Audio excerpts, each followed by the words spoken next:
Hello smart student, welcome to my channel Brilian Indra Suara. Bagi kalian yang sudah menonton video saya, don't forget to like, comment, and subscribe. Thank you. Selamat pagi anak-anak. Kali ini saya akan memberikan tugas di awal video. Jadi disimak baik-baik apa tugas kalian hari ini. Tugas kalian hari ini adalah kalian wajib mencatat apa yang saya sampaikan di video saya ini nanti minimal 150 kata. Kemudian setelah itu nanti kalian upload kata yang sudah kalian catat tadi di link tugas yang sudah saya berikan di WA Group. Dan token soalnya yaitu VL27CM. Jadi kalian dengarkan baik-baik penjelasan saya nanti dan inilah videonya. Kali ini saya akan menjelaskan tentang menstruasi. Bagi kalian, anak perempuan pasti sudah memahami apa itu menstruasi. Tapi kali ini saya akan menyampaikan secara jelas dan tuntas tentang menstruasi. Menstruasi adalah suatu keadaan keluarnya darah, lendir, dan sel-sel epitel yang menyusun dinding rahim. Menstruasi biasanya terjadi 1 bulan sekali. Siklus menstruasi akan terjadi apabila sel telur yang dihasilkan oleh ovarium tidak dibuahi oleh sel sperma. Bagaimana periode dalam menstruasi? Pada umumnya, satu siklus menstruasi akan berlangsung selama 28 hari. Akan tetapi, ada perempuan yang mengalami siklus menstruasi lebih pendek atau lebih panjang. Seorang perempuan yang mengalami siklus menstruasi pendek, siklus akan berlangsung selama kurang lebih 18 hari. Sedangkan seorang perempuan yang mengalami siklus menstruasi panjang, siklus akan berlangsung selama kurang lebih 40 hari. Tahukah kamu bahwa siklus menstruasi dapat dibagi menjadi beberapa fase? Fase pada siklus menstruasi ada 3. Penjelasannya akan saya sampaikan berikut ini. Fase yang pertama, yakni fase menstruasi.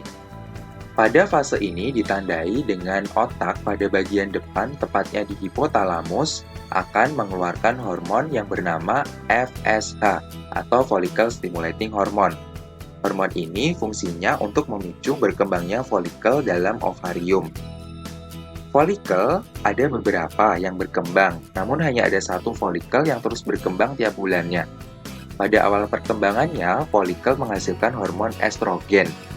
Hormon estrogen memicu dinding rahim untuk menebal. Menebalnya dinding rahim adalah untuk mempersiapkan tempat melekatnya embrio apabila sel telur dibuahi oleh sperma. Fungsi lain hormon estrogen adalah memicu hormon LH atau luteinizing hormone.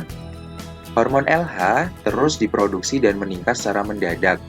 Hormon ini akan memicu pengeluaran sel telur, sehingga dinamakan ovulasi.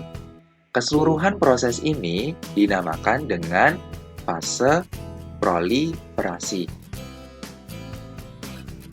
Folikel yang telah melepaskan sel telur akan berubah menjadi korpus luteum.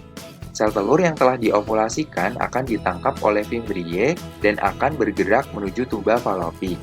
Jika pada saat itu sel telur tidak dibuahi oleh sperma atau tidak terjadi fertilisasi, maka akan dikirimkan sinyal tertentu pada korpus luteum untuk tidak memproduksi hormon estrogen dan progesteron lagi. Dengan demikian, pada fase ini, jumlah hormon estrogen dan progesteron pada perempuan menjadi rendah. Rendahnya hormon estrogen dan progesteron menyebabkan jaringan penyusun dinding rahim rusak dan pembuluh darah yang ada pada dinding rahim pecah, sehingga perempuan akan mengalami menstruasi lagi. Keseluruhan proses ini dinamakan dengan fase sekretori. Untuk lebih lengkapnya lagi, saya akan putarkan video tentang siklus menstruasi. Berikut ini adalah video tentang siklus menstruasi. Seperti yang saya jelaskan sebelumnya, bahwa menstruasi itu adalah keluarnya darah, lendir, dan sel-sel epitel melalui vagina. Saya akan menjelaskan secara jelas bagaimana siklus ini dapat terjadi. Siklus menstruasi orang yang normal sebelumnya sudah saya jelaskan, yaitu sekitar 28 hari sekali. Pada hari pertama, ditandai dengan keluarnya darah pada vagina. Dan ini terus terjadi sampai beberapa hari. Kemudian sel telur ini terus berkembang setiap harinya. Sel telur terdapat di ovarium. Sel telur ini amatlah kecil. Ovarium pada wanita terletak di sebelah kanan dan kiri dan jumlahnya ada 2. Dan jalur yang dilalui dinamakan tuba Fallopi. Dan nantinya akan berkembang di uterus. Pada hari ke-14, sel telur ini akan keluar dari ovarium. Proses ini dinamakan dengan ovulasi. Setelah sel telur ini berjalan dan keluar dari ovarium, dinding rahim ini akan menebal. Tujuannya adalah menyiapkan embrio untuk menempel.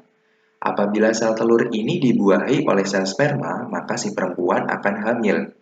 Dan apabila tidak terjadi fertilisasi, maka dinding rahim nanti akan meluruh kembali dan akan mengeluarkan darah dan kembali ke hari pertama lagi. Siklus tadi dinamakan dengan siklus menstruasi. Sekian penjelasan materi hari ini. Terima kasih.